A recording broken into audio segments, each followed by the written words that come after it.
Bom, gente, eu quero conversar com vocês sobre uma das maiores rivalidades interestaduais do futebol brasileiro.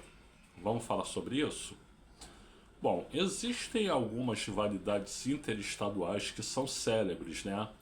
Por exemplo, a maior de todas eu acredito que é Flamengo contra Atlético Mineiro, né? Que sempre dá burburinho quando esses dois gigantes se encontram, né?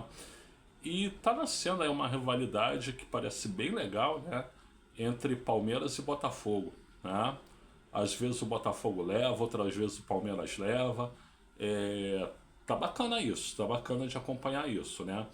Mas a rivalidade que eu quero conversar com vocês é entre Cruzeiro e Vasco da Gama. Essa é uma rivalidade curiosa, porque todo mundo pensa que essa rivalidade ela começou lá em 1974. Só que não, ela começou um pouquinho antes, ela começou em 1972. Por quê? O que acontece? O Vasco da Gama compra o Tostão do Cruzeiro. E, gente, eu não vi o Tostão jogar, ou melhor, eu vi, mas vi por videotape, né, os jogos da seleção brasileira na Copa do Mundo de 1970. E parece que aquilo retrata bem o que era o Tostão ao longo da carreira, né? Um jogador muito técnico, né? Com uma inteligência impressionante, acima da média. Então, um cara que era estrategista, fazia concepção de jogo, né? Um cara que tanto chegava na frente fazendo gol, como um cara que armava lá atrás. Ele, na verdade, jogava na posição do Pelé, né? Só que, como o João Saldanha teria que optar por um dos dois, ele disse: não vou optar por um dos dois coisa nenhuma, eu vou botar os dois. Aí ele adiantou o Tostão para jogar como centroavante, né? Algo que o Zagallo manteve quando assumiu como técnico da seleção brasileira de 1970. E o Tostão é considerado por muitos o maior jogador da Copa do Mundo de 1970, né? Eu particularmente não considero, para mim o melhor jogador da Copa do Mundo de 1970 foi o Jairzinho, Jair Ventura Filho, né? Mas o Tostão jogou muita bola mesmo, né? Bom, então em 1972 o Cruzeiro vende para o Vasco da Gama por uma fortuna o Tostão, né? Tostão que então tinha 25 anos, né? Só que só tem um detalhe. O pessoal do Cruzeiro aparentemente sabia que o Tostão não ia ter mais tempo útil de carreira porque ele estava com problema no olho, né? Problema do olho que ele já tinha desde 1969, né? E que ele ia ter que parar de jogar por causa do problema do olho. Aí armou para cima do Vasco, né? Ó, ele levam, a gente ganha uma grana e depois eles não vão poder utilizar como a gente não poderia utilizar. E dito e feito, né? O Tostão ele jogou pouco mais que uma temporada no Vasco, fez 48 jogos e 7 gols, né? E logo depois ele teve que fazer uma consulta nos Estados Unidos e recomendaram que ele não jogasse mais futebol. O Tostão não jogou mais e aí o Vasco ficou a ver navios quando tinha pago uma fortuna por ele. Então ali os vascaínos já ficaram cheios de raiva, né? E a rivalidade começou. Só que a rivalidade pegou fogo mesmo foi em 1974. Por quê? Porque em 1974 havia um quadrangular que ia decidir quem era o campeão brasileiro, que na verdade tinha Cruzeiro, Vasco, Internacional e Santos, né? Como o quadrangular ficou empatado entre Cruzeiro e Vasco, precisou de um jogo de desempate, né? Ora, gente, esse jogo de desempate seria em Belo Horizonte, no Mineirão, né? Sucede que no próprio Cruzeiro e Vasco, durante o quadrangular, o dirigente lá do Cruzeiro, Carmino Forletti, invadiu o campo. E o regulamento previa que, em casos desses, o mando de campo fosse invertido. E por isso o jogo acabou sendo no Maracanã, né?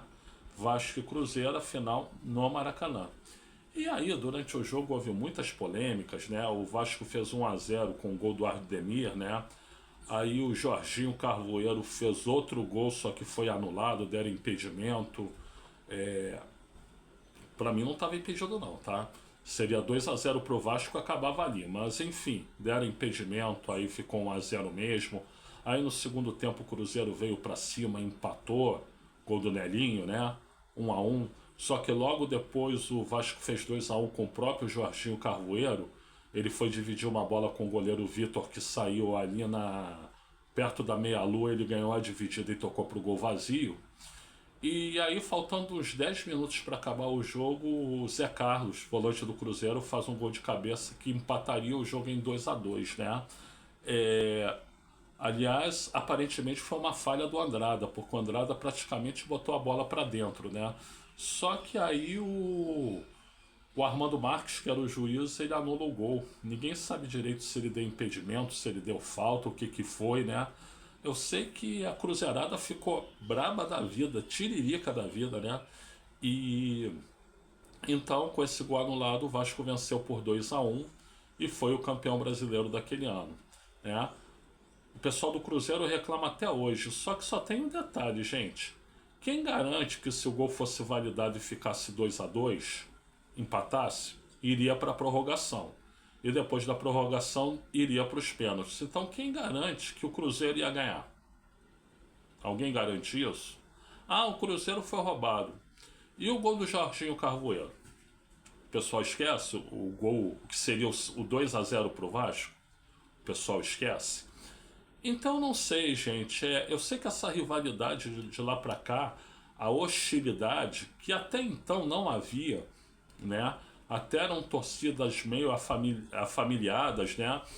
Porque assim como o Vasco tem identidade com o Palmeiras, porque é clube de colônia, né? O Cruzeiro lá em Minas também era Palestra Itália, né? Então também era clube de colônia, né? Então existia até uma simpatia mútua, isso virou um ódio, né? Eu lembro que em 1988 eu fui no Maracanã ver um jogo Vasco e Atlético Mineiro, né? O Vasco ganhou de 2-0, Giovani jogando fino da bola, né?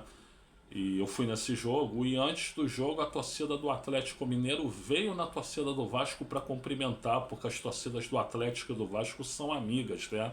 E aí o grande detalhe, eu vi uma bandeira muito linda lá do Atlético Mineiro, do Cascão, né? O Cascão lá da Turma da Mônica, jogando a camisa do Cruzeiro no lixo. E aí a torcida do Vasco delirando com aquilo, né? Enfim, é uma rivalidade bem forte no futebol brasileiro, embora não seja a maior. A maior é Flamengo e Atlético Mineiro, só que essa eu contarei em outra oportunidade. Gente, eu sou o Luiz Felipe Chateaubriand, agradeço aí pela assistência, muito obrigado a todas, muito obrigado a todos, muito obrigado a todos. E por gentileza, like aqui no vídeo, se inscreva no canal, compartilhe, ative o sininho e comente.